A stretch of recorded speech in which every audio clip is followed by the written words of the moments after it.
guys, and thanks for tuning into our first video here for the new year from the Harvest Clinic. As I mentioned, this year we're going to be doing some more videos and connecting with you guys to hopefully offer things that might be of use. For those of you who aren't seeing a psychologist or connecting with anyone like that, this might offer some benefit still to you. So today we're going to start today. I thought to start today on the topic of New Year's resolutions. It's something that obviously every year, as a new year comes in, we can reflect on the previous year and think about the things that we wanted to have done that we didn't do, and look to kind of create a bit of change for this year. And so today I'm going to kind of take you through an exercise which hopefully can help to choose the resolutions wisely and to kind of help you to actually follow through with them. And through the month, we're going to kind of talk more about this topic to hopefully make the things that you want to do differently this year actually stick through the year. So what you'll have in the email that I'll send out, there'll be a link to a couple of documents that you can download. So I'm going to share my screen during this little segment here to show you the worksheets, but you can actually get them yourself and download them. And I'd recommend that you do download them and print them out. So this is a nice exercise to do with yourself, or you and a partner or a friend or whoever you're with, to kind of do this together. And if we're going to make a resolution, let's do it properly and with good thought and commitment and intention, so that we actually kind of set aside a time to show that this is important to us.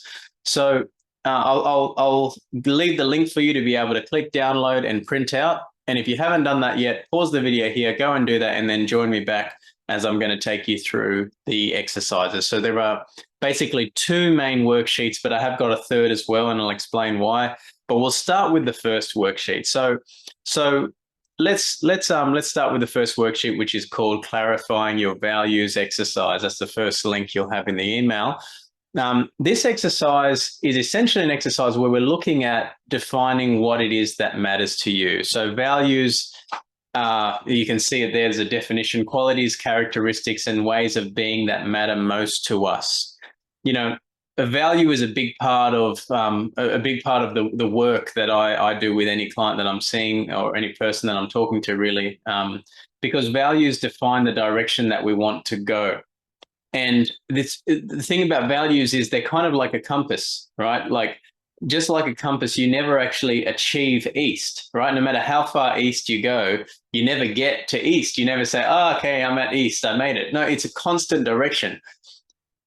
In the same way, a value is a quality that you want to reflect in your life. It's never achieved, you know, kind of like, for example, loyalty or kindness or perseverance. These are values. No matter how much you demonstrate them, you never wake up the next day and kind of say, okay, I've done kindness now. You know, I can move on from that. You know, it's a quality that reflects something you want to consistently move towards, just like walking east, for example. So just like values can't be achieved, in a sense, you could argue that they can't be failed either. That a value is a direction that we want to head, and we're either going to move towards that sometimes or away from that sometimes. So the purpose of this exercise is to give you a sense of the direction that you want to head in your life, to give you a clarification over what actually matters to you. Now, this is going to be the foundation for resolutions. A lot of the time we set New Year's resolutions just based on something that we feel frustrated about in our past year, or sometimes based on something that we feel like we've never gotten to. And it's important, just like you build a house on a concrete slab, or, you know, on posts, you don't build it on sand. In the same way, you wouldn't build a resolution on something other than your values if you want it to stick, because it needs to be something inherently important to you, I would say. So in this exercise, what we'll see is that there are various life areas. So you'll see it's a 2-page exercise. So here's page 1 and page 2. You'll see listed 8 different areas of life. So this is kind of just a snapshot of 8 different components. If we broke down life into 8 things, these might be 8 important things that we could say that life might be made up of. However, all of them won't necessarily apply to each person, and they're just there more so to choose the ones that are important to you. You obviously can do all 8, or you can just do a couple. So in this exercise, the 8 areas we have is leisure, intimate relationships, so people you're closest with, work and career, family relationships, could be, your nuclear family or extended family, personal health, learning and education, social and other relationships, and spirituality. So as I said, you don't have to do all 8 areas. You can just choose the areas that are most important to you, choose the specific ones that are most important to you. And what we're going to do here is to clarify, what is it that you value in each area? Now, to do this, I've got a question that I sometimes use with people I work with, and even on myself when I'm trying to find what my values are. And the question is, if you imagine yourself, way down the track at, 105 years old, and it's actually listed here, here it is, 105 years old in this first sheet of the paper. When I look back on my life from age 105, and I look back on, let's say I look back on my leisure, what I did with the time, with the free time that I had, what I did with the time that was up to me to choose how to use it. What would I like to see from that age about how I lived out this area? What would I like to see about what kind of person I was, what I did, and the qualities that I brought to this particular area of my life? So that's one way you can kind of help define your values. Another way is you can simply ask yourself, what's important to me in this area? So we do the same for each of the 8 areas. And in this, what you might find is your mind might come up with some words pretty quickly. I mean, I've got examples next to each one as to what people might say. But I want you to see if you can kind of just pause and really dig deeper about really what would you want to say about leisure? And what would you really want to say about how you spent this time? You might find naturally certain things come up. Like you might say, for example, some of the things there, you might say, leisure is about relaxation. It's about peace. It's about enjoyment. It's about being present. And yet, if you kind of just pause and search a bit more into yourself, you might find other concepts come up. Like in your leisure time, maybe it's about growth and learning things or mastery of something. Maybe it's about connecting and sharing. So in here, what I want to emphasize is that the values that we want to write down here are values that represent qualities of how we want to be ourselves, not how we would like others to be towards us, although it may be the same. The focus here is on how you want to be, what qualities you want to have in this particular area. Now, do the same for each area. For example, we could go to work and career, and you might use, so up here you'll see on the first page, there are some, all right, sometimes it can be hard to bring out your own values, and these questions might help you. So here are some questions that are designed to help you. So for example, how do I want people to remember me? How do I want people to remember me as when they think of how I acted and lived in relation to this area of life? So in other words, when I think of my work and career, how do I want people to remember what kind of person I was in my work environment? And that's where you start writing, so words might come up about, being having integrity or being honest. It might be, concepts like having balance, and being a bit flexible, being organized, whatever it is. Just see if you can note this down, remembering that you don't need to capture all of your values on these 2 lines under each area. This exercise is just to give us a bit of a taste of what are your values in this, in each particular area of life. So choose the areas that are most important to you and go through and see if you can write down some words to define the qualities and the values that you have for each area. You can obviously write lots, or you can write a couple. The aim here is just to have a pool of values that when you read them, you can feel like, yes, that is the type of person that I want to be, or that's starting to look like the type of person that I want to be. So I'll let you pause the video here and start this part of the exercise. Take your time with it, do it with someone, discuss it together. And then as you go through, just make sure you go through and read the list of values and ensure that it kind of feels right to you, that this feels like something that you're choosing. It's hard with values sometimes because a lot of the time we can have influences, right, from outside of ourselves, from the world around us, culture, society, etc., that almost can infiltrate values. And so that's why it's important just to really look within and kind of find what is the things that matter to you in each area, what kind of person you want to be. And if you're struggling with this at any time, this is not intended to be stressful. You don't have to do this exercise. At the same time, if it's something that you're struggling with, but you want to do, we invite you always to just reach out to us at the Harvest Clinic. We'd be very happy to help and to go through an exercise like this with you, even if it's just for a couple of sessions, if it would be helpful. So there's this exercise. This is the first part. So at the end of this, you should have a kind of a pool of values under each particular area. So now we're going to kind of narrow it down to looking at the new year a little bit more. And what we're going to start to do is to explore a little bit of what you want to be focusing on for this coming year. So what I'm going to move you to is the second exercise here called the New Year Committed Action Plan. Hopefully you can see that on your screen, which I'm not too sure if you can, but I'll just share it here so you can. Here it is here. And in this exercise, we're going to start to talk about committed action. So committed action and values go hand in hand. You know, a lot of people talk about motivation. Motivation is a very useful thing when we have it. You know, it's really nice to feel motivated to do the things that we want to do. However, it's not always the case. I think we would all agree it's not always the case that we feel motivated to do the things that we value doing. So when motivation is not present, commitment is the alternative fuel that we can tap into. And it requires a key vision on what we're doing and almost a very specific direction over how we want to walk.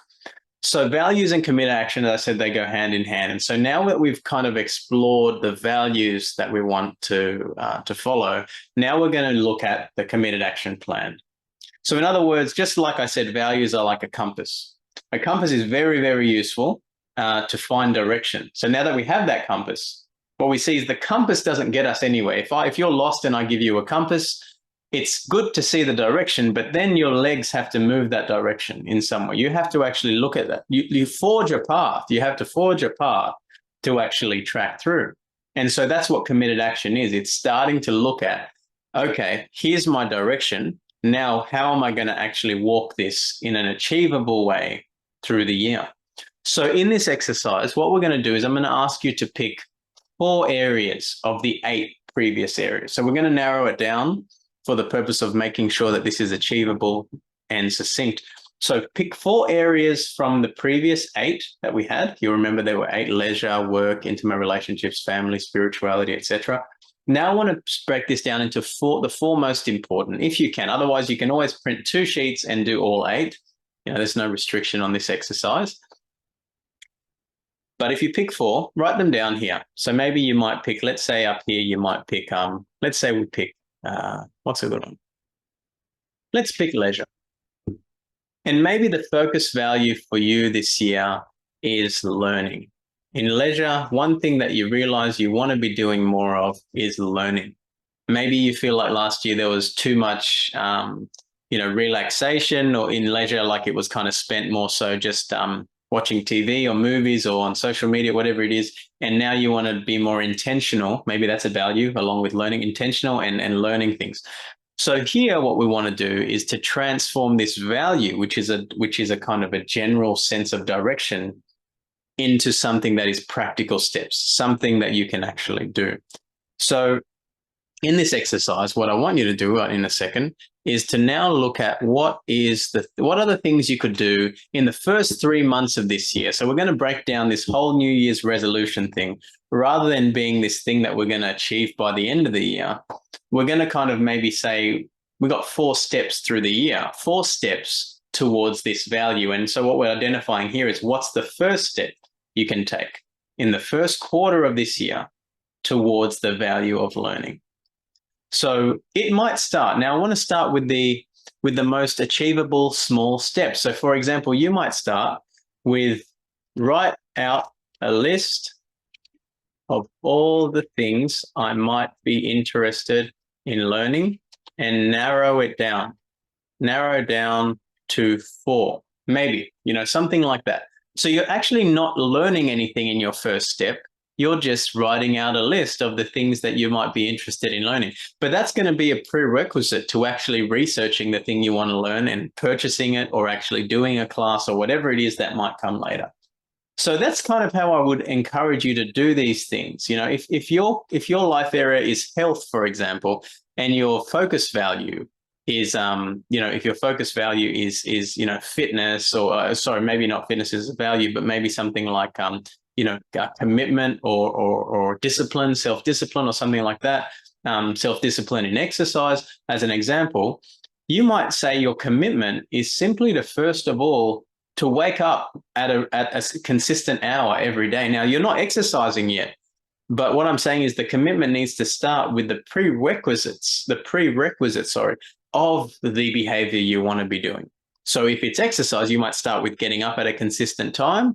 You might start off with simply the behavior of getting up, putting on your running shoes, walking out the door, and then come back. And that's it. That's all you want to achieve, is consistency with just putting on your shoes, going outside, and then that's it, and coming back in, not actually exercising yet. So the key here is sometimes I talk about this, I'm just going to take a pause from this New Year's discussion, because I want to show you a little picture that I made a while back. This goes back. This is a clip art picture. That's how old this is, back when I started off as a psychologist. And this was a little picture I made about motivation and action.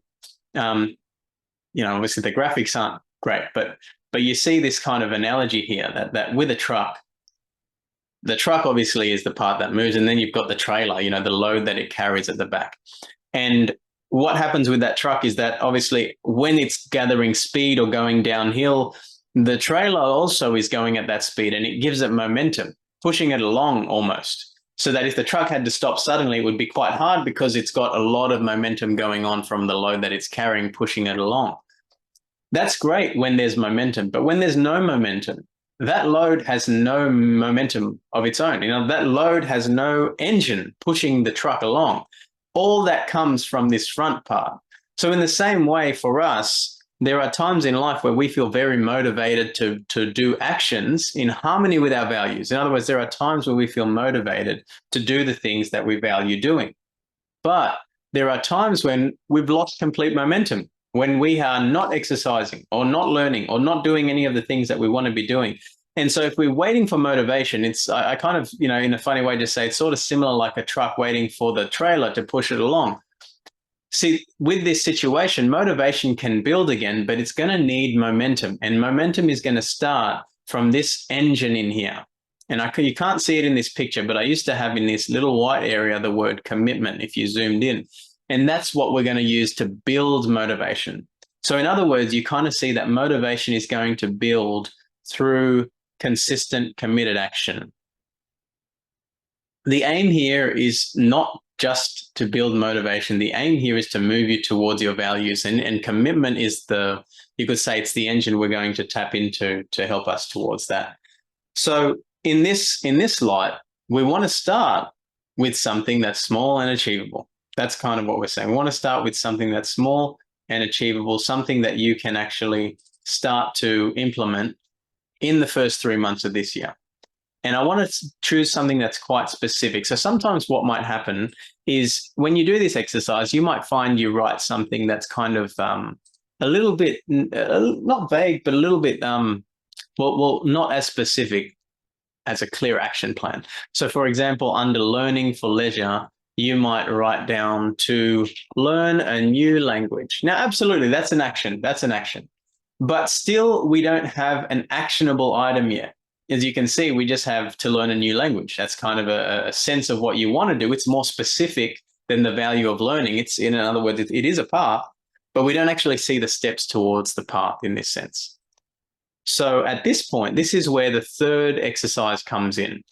This is where I've created a third worksheet that if you find that some of your responses on that previous one that we just looked at seem still a little bit vague, that you can't actually see what to do, now I'll invite you to open the third sheet. So pause it here and you can open the third sheet.